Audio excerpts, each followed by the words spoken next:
What's going on, guys? Welcome back to the channel. Today we're going to do something different, something not Steam Deck related.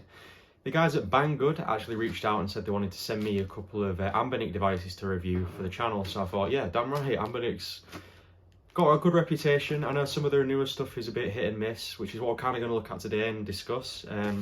But yeah, they sent me an RG503 and I've got it here. I'm going to unbox it and yeah, I'm going to do a little mini overview to start with, and then I'll do a full review in like a week's time once I've had time to play some games on it and get used to do it. But yeah, let's get into it and let's open the package. So, welcome back, guys. Like I said, the guys at Banggood have been kind enough to send me a new Anbernic 503, RG503. So I've already cut into it, you know, just to make the unboxing a little bit easier. But if we just open it up here, and I haven't unboxed something on my channel in a long time. Yeah, I mean, they reached out to me. They said, do I want to do a review on an Anbernic product? And I've got a pretty good relationship with Anbernic, as in like the devices, not the company.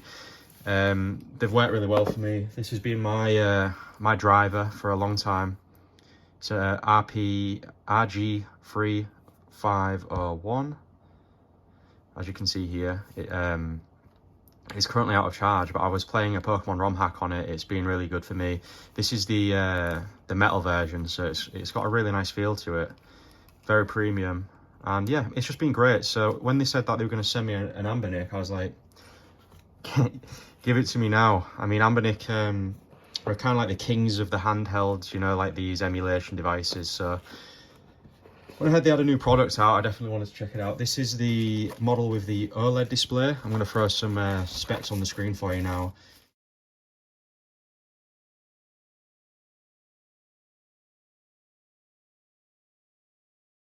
But yeah, the main draw for this one is the OLED display. A lot of them use the same processor chip inside, so you're not going to see massive improvements in a lot of like kind of like newer titles, like maybe Nintendo 64 stuff onwards. But PS1 and below work really well. As you can see, here's the device itself. Get a little bit of dust on the screen there, but yeah, that is a good size comparison of the other unit. It's definitely a lot lighter, for sure. This one hasn't got a metal body, so PEX, the Wi-Fi will actually work whilst without having to plug in a separate antenna, so that's good.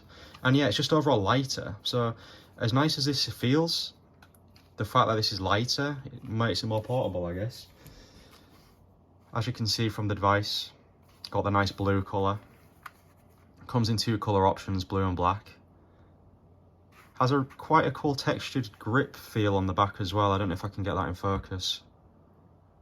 As you can see here, yeah, it's got like a textured grip, which makes it nice to hold. So if I'm holding it like this, your hands are not really going to slip because you're protected by this grip here. Like how all Anbernics come with the screen protector in the box. I'll do that in a bit. But yeah, let's boot this device up and see what the screen looks like, because I know it has an OLED screen. I've heard mixed things about this device. Some minor software bugs, but apparently they've fixed a lot of the stuff with this new model. I think this is the version 2.1. So apparently the case was scratching when you press the buttons in. Does no longer do that now. As you can see, works great. I've actually just activated something here. So I just had to, basically, you get a micro SD card already installed here, and I don't condone this. I mean, you're obviously going to say that, but it comes with a lot of ROMs installed here. So if you worry about getting ROMs, it's not legal necessary, but I didn't do it myself. They sent me like this. It comes with pre-installed ROMs. So if you don't have any games, you shouldn't have to worry about that. But yeah, like I say, this device has an OLED screen. That's the main feature about it, I think.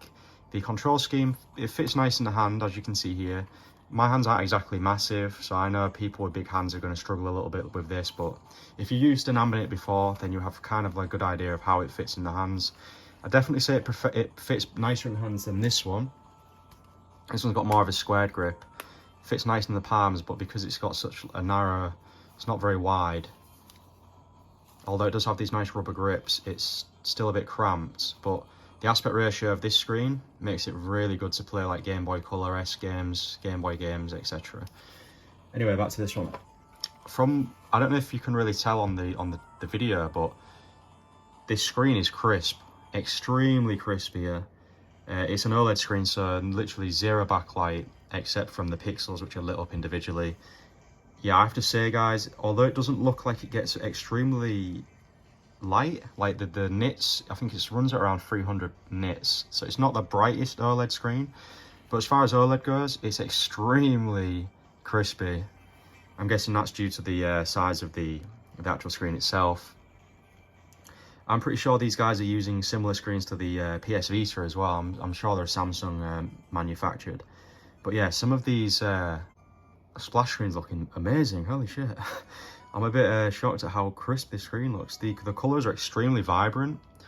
Some of you might not like that. Some of you prefer it to be more natural and more lifelike. I don't actually mind it because these games I'll be playing are going to be mostly like cartoon-esque games. So for the sake of the video, I know this is just an overview, but let's just load up, it's already got favourites, okay. Well, for the sake of it, I guess that is helpful. Let's load up Pokemon Silver. I'm guessing it's running like a version of a retro arc in the background. So I'm guessing if we look at the manual, it might give us a good idea of what buttons we can press in order to get to different menus. I also know you can install different firmwares onto these devices. I did the same on mine. I upgraded it to ArcOS, so I might look at doing that on this. I'll have to wait and see for the full review, but as far as the emulator operation goes, it says here we can exit the game holding F and start. We can do save states, which is cool, you know, I like save states, brightness adjustments, and yeah, pretty much it. So if we do F, hold F, F's at the bottom here, so if we hold F and start, quits out the game. Okay, cool. And I'm guessing similar to what my other Anbernic device is, if I press select here, yeah, it's the same layout. So if I go to advanced system options, I can then mess about with the game ratio. I think Game Boy Color is a 4:3 ratio anyway, so I'll leave it at that. But we'll load up Pokemon Silver, see what it looks like. According to the manual, if we hold F down and press R1, okay, cool, yeah, so that does a save state. And then if we hold F down, this F's a little bit in a little bit of an inconvenient position, but you know, it doesn't really matter. You're not going to be doing it all the time. So F, yeah, okay, cool. So we can load and save state, which is awesome. Doesn't really mean a lot towards the end of Pokemon, because as you know, if you play Pokemon all the way through, you have to actually save the game, and then it loads back after you beat the champion. So we've got to make sure the saves actually work fine. But yeah, guys, we'll play a couple of games, see what it looks like. This OLED screen looks so good. I'm not really fussed about the time of day, but yeah, I can't believe how good this OLED screen looks. You know, this may be my new daily for Pokemon games and just retro games in general, because compared to that other Anbernic, has an amazing crispy screen, but the IPS has a constant backlight across it. Man, I'm in love with this screen. Hopefully the video's doing it justice here, guys. Give it a little speaker test. Gets pretty loud, to be fair. Wow, it does get really loud.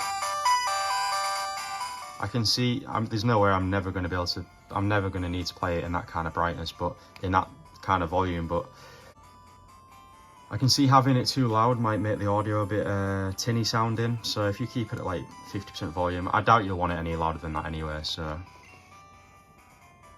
Yeah guys, as you can see, Pokemon looks great. If we just quit out of that, we will jump into some Game Boy Advance, and as you can see guys, it comes with a lot of systems, but for a first overview, so we'll just hop into some Fire Red.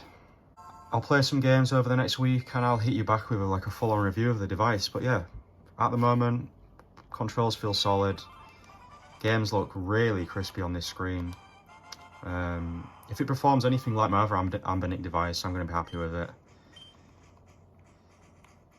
The D-pad does feel different to this, does it? It feels pretty much the same. If you've ever used an Anbernic D-pad, pretty responsive.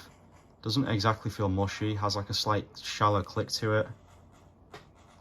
Definitely feels responsive. Same goes with the buttons.